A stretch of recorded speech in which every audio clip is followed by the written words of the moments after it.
Hi friends, welcome to 5 Minutes Tech YouTube channel. Here is Vivo V29 Pro smartphone.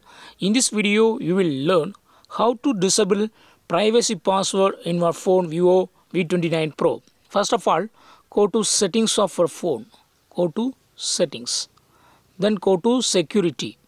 Go to security and here select privacy and app encryption, and with your fingerprint you can unlock. Okay, so here I give my fingerprint and click on disable privacy password and click on OK, and please enter your privacy password to confirmation. Okay, so here just type your privacy password.